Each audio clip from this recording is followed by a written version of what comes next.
welcome to the Poleshiftnews, the Math Star Observatory. Guys, interesting comments in yesterday's video.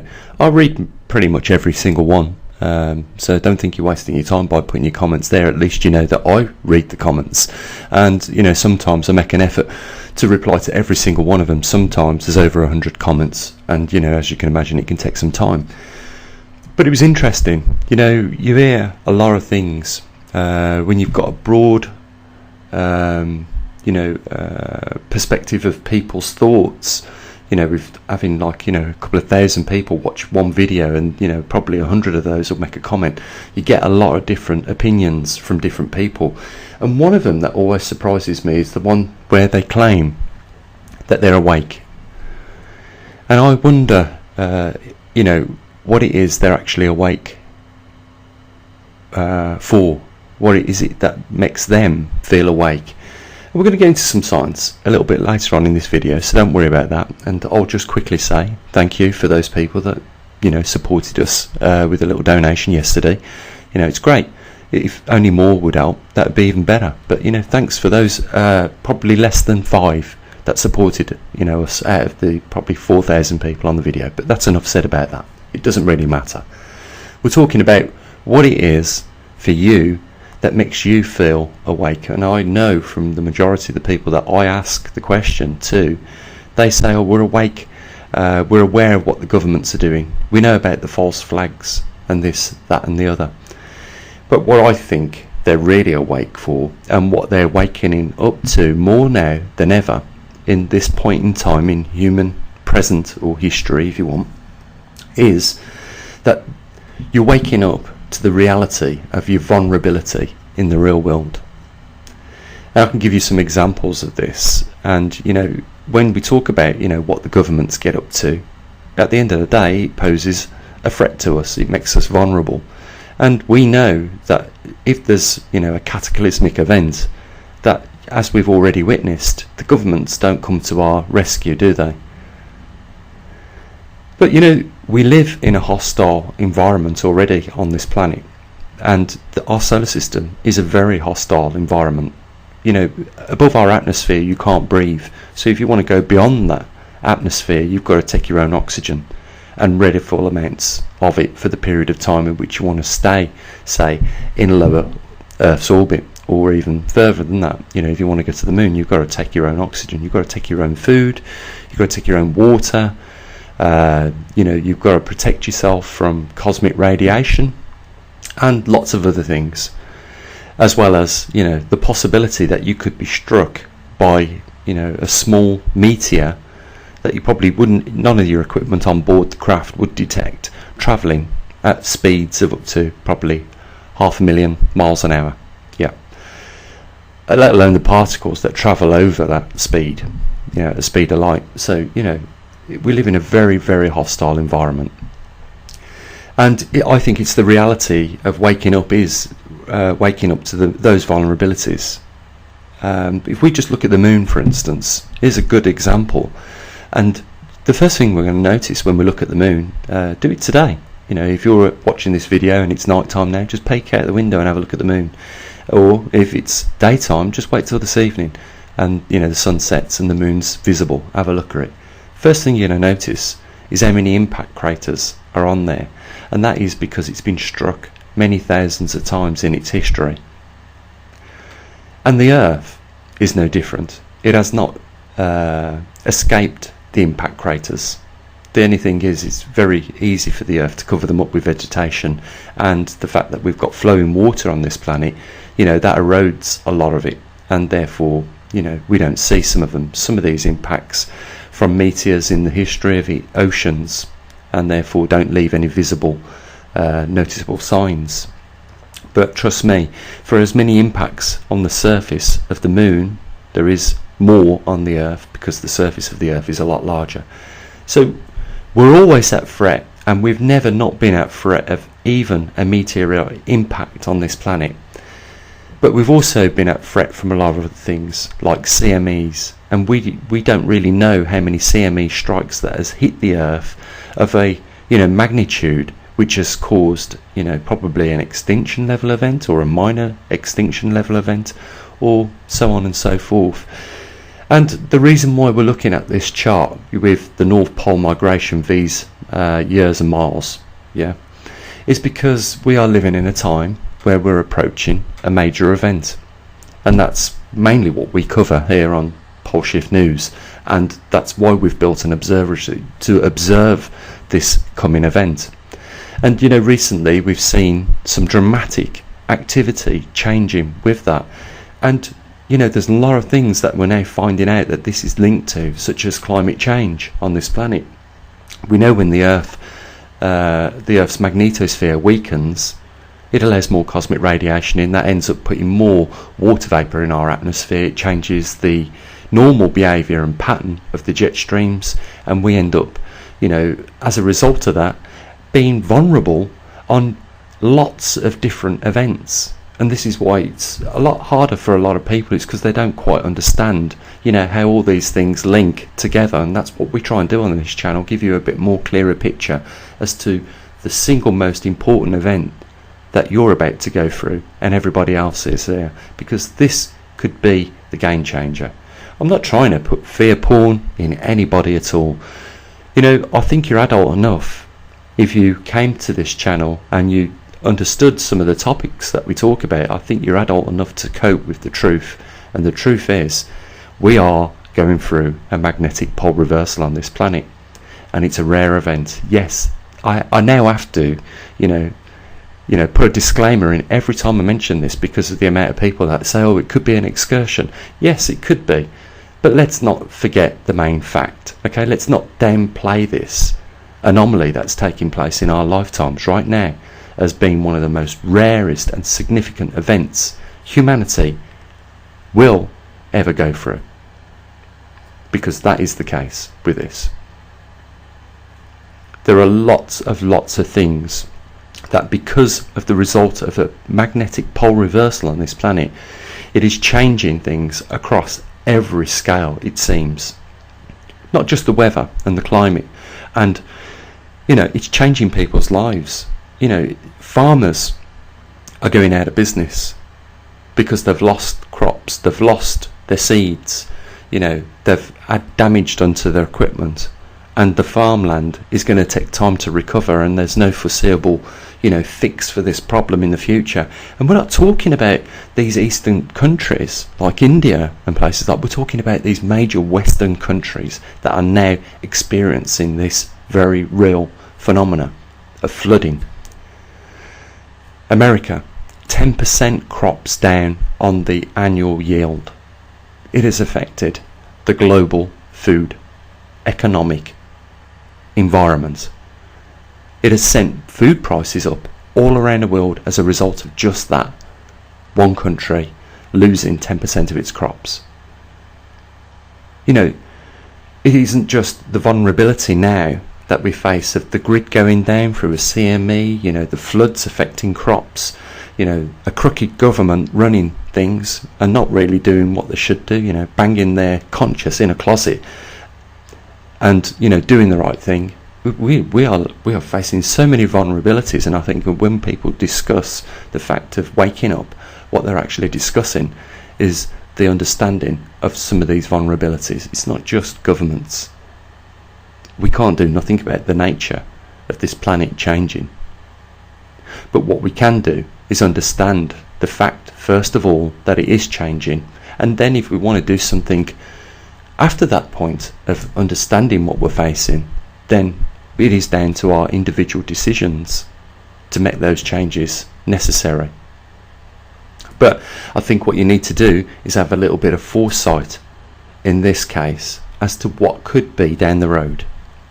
And for me, I see a train and I'm on the track, and there is an amount of time before that train gets to my point on that track, and I can move off the track. And in this scenario, what that means is there is a coming event that is going to probably be fatal. I need to avoid it. And with the pole shift and all the other obstacles that we face in life now, because this has affected everything, and it will affect even governments, and they will fail to keep control. At some point they're going to lose it, guys, and I think you can smell this coming just like I can. That this is going to be a problem that they are not going to be able to contain, and it won't be long before things get completely out of their hands and they will lose their control over probably the global population, because this is going to affect the globe inevitably, and it's affecting already, guys. Some of you are snowballed frogs. That's the problem, is that you've been brought up gradually by the temperature of the water and you haven't realised it's almost boiling. Look, I'll give you a good example. Most of us a lot of us now enjoy meat. The only reason that a lot of us aren't buying, those big fat juicy steaks is because the price that they cost. So, some of us can't even afford to have these products on our shopping list every week. So when we do have those things, it's probably more now classed as a luxury item and therefore not so frequently enjoyed. But what we do is we tend to, we'll move from the steak and we'll change it for this. Maybe it could be corn or soya meat or something else, tofu or whatever. But have you not noticed that those things that we move to now are increasing in value? And where we're going to go is eventually we're going to put ourselves in a corner and we're going to be eating nothing but rice.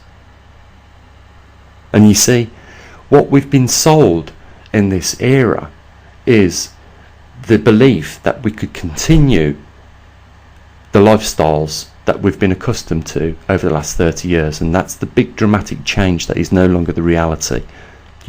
Wages do not increase at a rate which is in line with inflation.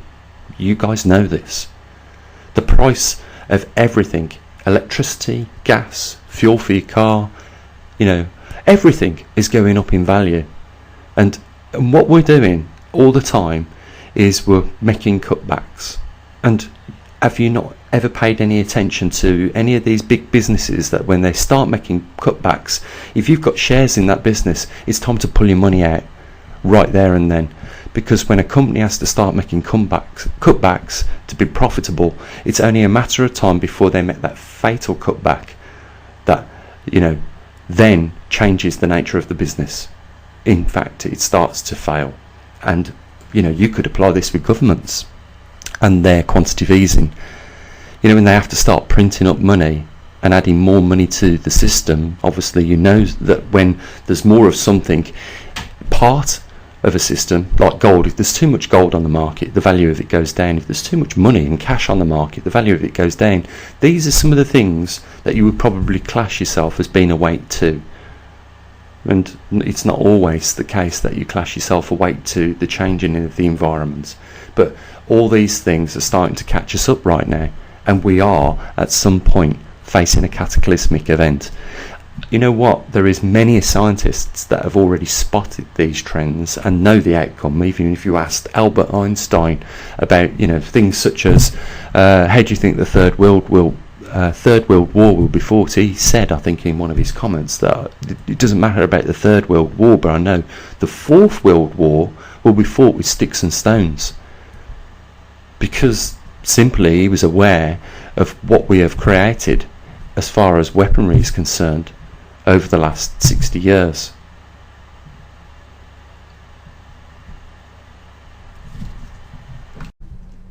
The changes, guys, are coming, and they're unavoidable. These changes will take place once that cataclysmic event takes place. Within about 3 months, nothing will be the same. It will spread from country to country, and it will involve the entire world. No one will avoid this coming change and this coming event, and it is a serious one. And we have provided the details on this event for you guys to see for yourselves. In the last 3 months, there's been some dramatic changes to the behaviour of the magnetic poles on this planet, and we've recorded them and showed you them. There hasn't been another government organisation out there, do you understand this, that has did what we've done on this channel for you. The extensive hours I've invested in programming this equipment to record this data and relate to you guys, and you are really, really lucky, because there probably isn't 98, there probably is 98% of the people on this planet that is oblivious to what is going on. Can you believe that? What they see and hear on their way to work is what is put on the radio or on the TV whilst they're having, the scrambled eggs in the morning. And that is, climate change is slowly taking place. We do still have time to repair this and put this right. And it is caused by human beings putting CO2 into the atmosphere. What we need to do is cut CO2 emissions to almost zero by a certain date in the future. And we can resolve the problem. You've got no chance, guys. That's complete and utter rubbish. What we have done is bad on this planet, without a doubt. When we make other species extinct, wipe them off the face of the earth through deforestation and our other activities, is bad enough. But what we're about to experience is nothing to do with us. Nothing at all to do with us. It is to do with the forces of nature, and it is completely natural. And unfortunately, it isn't always good for ourselves and the other species on this planet. Our magnetosphere is weakening, and as a result, it is going to change the climate. And we could possibly find ourselves in a short space of time back in a glacial period, and there's nothing abnormal about that. It is just unfortunate. It's just one of the other vulnerabilities which we face on a daily basis. But the biggest thing that worries me is that when we hit the first obstacle, when it really happens, guys, that 3 months after that point, everything will be different. We're going to do some incredibly ugly things to each other during those 3 months, and it will just be the stragglers left after those 3 months that will probably be the ones that start things over again. And I'm talking major numbers gone. If there's 8 billion people on this planet and we behave like we've predicted, then we're going to wipe that 8 billion people down to probably less than 5 million, maybe a few more. It won't be a great number, I know that, because the first thing we're going to do, and this is the truth, and I think you guys understand this, the first thing that is going to happen is people are going to turn against each other. You need to know that is going to be the case. If you are going to see during this 3 month period, it is good experience for you to start thinking about what will actually happen and how people will turn against each other. And if you really want to know when times get hard and how people's behaviour changes, then look in some of the recent wars and some of the atrocities that has taken place. Look at the human behaviour in those times, and you'll have a good idea. I've brought your attention to Stalingrad, St. Peter's, which was Leningrad at the time, and the fact that they arrested over 2,000 people for cannibalism, over 100,000 people during the time of the blockade were dying as a result of fighting over food stamps and rations. We've seen grid down. We've seen a guy get his head caved in by a tin of fruit only after 2 weeks. And one of the comments was exactly right yesterday that I read in the comment section of the video. The first people are going to knock your door and ask. The second people are going to kick the door off its hinges and kill you for whatever they want. And there will be, like we've seen in Mad Max, groups of people going round just hunting other people's assets at that time. Properties are not going to be worth nothing, because the only way probably to survive is be a mover, a drifter on the planet. You've got to go where the food is in abundant source, which is hard these days, because even one of those largest reservoirs of food, our oceans, have been almost reduced to minimal levels. We are overfishing and have been doing so for a long period of time, just like we're over cultivating the grounds that we've got, and we've led now to a position in time where we're having to add nutrients to the soils before we even start growing the crops. If a cataclysmic event happens and people think they can start over again with a few seeds, they're going to find themselves wondering why the crops aren't taking place, and that's because we've got stagnant soils. You know, we have pushed it to the boundary already, guys, and these are some of the things that we need to start taking on board, because I've said this many a times, you know, when this happens, there is going to be so many people that just cannot handle the change.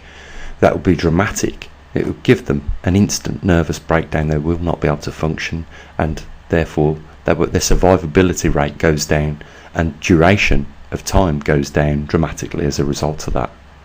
You need to harden yourself up to the reality of what it is exactly we're facing, and you have to know one thing, guys, that you are going to be looking after yourselves.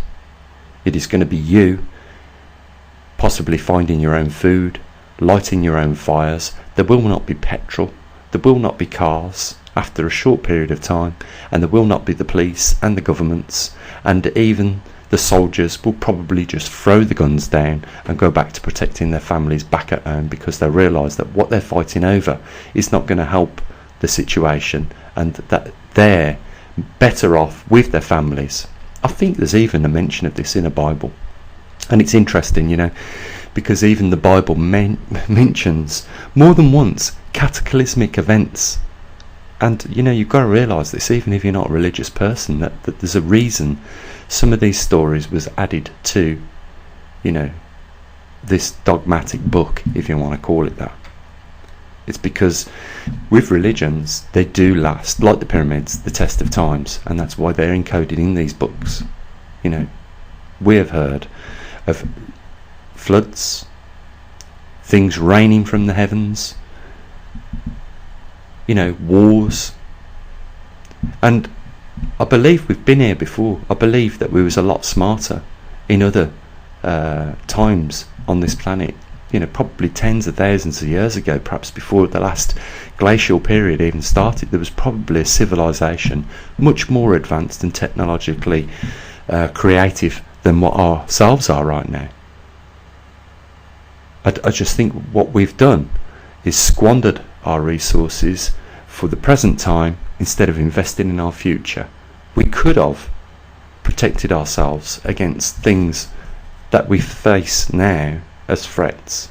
And you might even say to yourself, how do you protect yourself from a weakened magnetosphere? Well, the fact is that we haven't even begun to explore the possibility if we could generate an artificial magnetosphere, because we was too busy building aircraft carriers and nuclear submarines and nuclear warheads.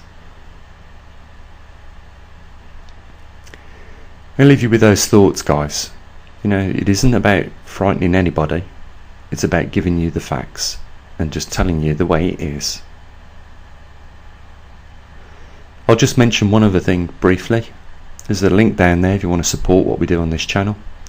You know, we have got an observatory and we've got magnetometers, you know, around the world. We're going to be putting some more out, and if you want to be part of that and be part of the data collecting, you know, then there's a link there. You can support what we do, and it's not mandatory either. So I'll say what I usually do, guys. You know, you have a great week.